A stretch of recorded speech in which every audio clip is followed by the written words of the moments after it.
कुनिहार से हरजिंदर ठाकुर की रिपोर्ट। प्रदेश सरकार के द्वारा मंत्रियों विधायकों के वेतन भत्तों में एक मुश्त प्रतिशत की बढ़ोतरी करके सुखू की सरकार ने साबित कर दिया है कि उनके लिए कोई वित्तीय संकट नहीं है, केवल कर्मचारियों व पेंशनरों के लिए ही वित्तीय संकट है। यहां जारी प्रेस बयान में भारतीय राज्य पेंशनर संघ के प्रदेश महामंत्री इंद्रपाल शर्मा कहा कि सरकार ने बजरी दिन बड़ी चालाकी से बिना प्रस्ताव लाए वेतन भत्तों में भारी बढ़ोतरी कर दी, लेकिन कर्मचारियों व पेंशनरों को सरकार के पास 10% किस्त देने के लिए पैसा नहीं है। शर्मा ने कहा कि सरकार ने पेंशनर संघों के द्वारा मंत्रियों विधायकों को मिलने वाले मासिक टेलीफोन भत्ते जो फम व 1000 मिलते थे का विरोध किया, तो सरकार ने उसे बंद करके उसके बदले सीधे 30% वेतन बढ़ोतरी के पेंशनर नुकसान के स्थान पर सीधे 35,000 का लाभ दे दिया।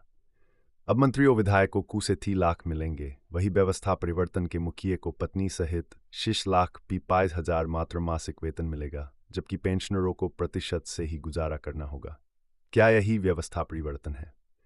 शर्मा ने कहा कि सरकार ने कार्यरत कर्मचारियों के चिकित्सा भत्ते के लिए कुछ राशि जारी की है, जबकि पेंशनरों के लिए कोई राशि नहीं दी, जो कि बहुत ही निंदनीय है। उन्होंने सरकार पर कर्मचारियों व पेंशनरों को बांटने का आरोप लगाया तथा सरकार से पेंशनरों की सभी बकाया राशि या 1% महंगाई राहत को एक मुश्त भुगतान किए जाने की मांग की। शर्मा ने कहा कि कर्मचारियों व पेंशनरों के हितों की पैरवी करने वाले विपक्ष ने आखिर सदन में अपने वेतन भत्ते की बढ़ोतरी से पहले कर्मचारियों व पेंशनरों को देन दिया जाने की सरकार से मांग की उन्हीं की। शर्मा ने कहा कि लाख से अधिक कर्मचारियों व पेंशनरों था उनके परिवार के सदस्यों की अनदेखी किसी भी राजनीतिक दल को चुनाव में भारी पड़ेगी। इस अवसर पर ओम प्रकाश गर्ग, आर.पी. जोशी, राजेश जोशी, रमेश योगी राज, ओम राणा उपस्थिति रहे। प्रदेश सरकार के द्वारा मुख्यमंत्री, मंत्रियों व विधायकों के वेतन भत्तों में एक मुश्त 24% की बढ़ोतरी करके सुखू सरकार ने ये साबित कर दिया है कि उनके लिए प्रदेश में कोई भी वित्तीय संकट नहीं है, केवल कर्मचारियों और पेंशनरों के लिए ही वित्तीय संकट है। सरकार ने बजट के आखिरी दिन बड़ी ही चालाकी से बिना कोई प्रस्ताव लाए वेतन भत्तों में बढ़ोतरी कर दी, लेकिन कर्मचारियों व पेंशनरों को सरकार के पास 11% महंगाई राहत देने के लिए भी पैसा नहीं है, जो कि बहुत ही निंदनीय है। सरकार ने संघ के लगातार दबाव और विरोध के बाद अपने को मिलने वाले 15 और 20 हजार के मासिक टेलीफोन भत्ते को तो बंद कर दिया, जो कि स्वागत योग्य है, लेकिन दूसरी तरफ सरकार ने अपने वेतन और भत्तों में 24% की बढ़ोतरी करके हर महीने 50 से 60,000 रुपए का लाभ अर्जित कर दिया है। अब मंत्रियों और विधायकों को जहां 2 लाख से लेकर 3,000 मिलेंगे, वहीं व्यवस्था परिवर्तन के मुखिया को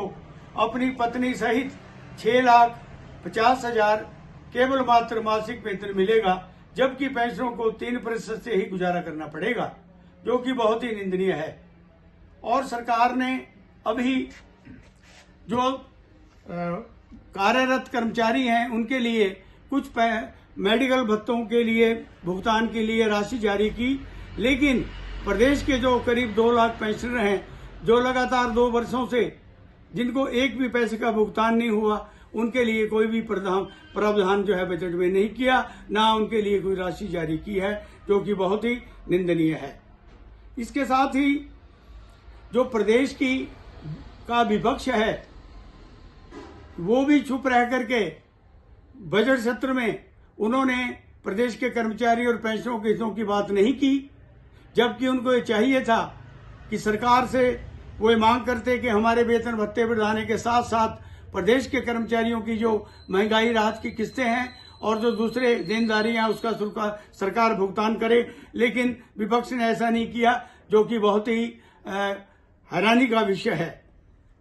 प्रदेश के 4 लाख से अधिक कर्मचारी और पेंशनर तथा उनके परिवार के सदस्यों की अनदेखी करना किसी भी राजनीतिक दल के लिए आने वाले समय में भारी पड़ेगा। मैं पुनः सरकार से ये मांग करता हूं कि प्रदेश सरकार प्रदेश के जो हमारे 3% की जो उन्होंने राशि दी है, इसके स्थान पर जो पहले की 4% राशि है वहां से इसका भुगतान किया जाए, और केवल उसका ही नहीं 11% जो हमारा महंगाई राहत का जो बचता है सरकार के पास, इसकी सरकार एक मुश्त जो है इसका भुगतान करे। और उसके साथ ही जो पेंशनों के 2 वर्ष से पेंडिंग बिल पड़े हुए हैं करोड़ों रुपए के, 90 करोड़ रुपए का भुगतान सरकार ने पेंशनों के मेडिकल भत्तों का करना है। इसके लिए भी सरकार जो है बजट में प्रावधान करे, अन्यथा प्रदेश के पेंशनर जो हैं अब उनके सर के ऊपर से पानी जा चुका है और आने वाले समय में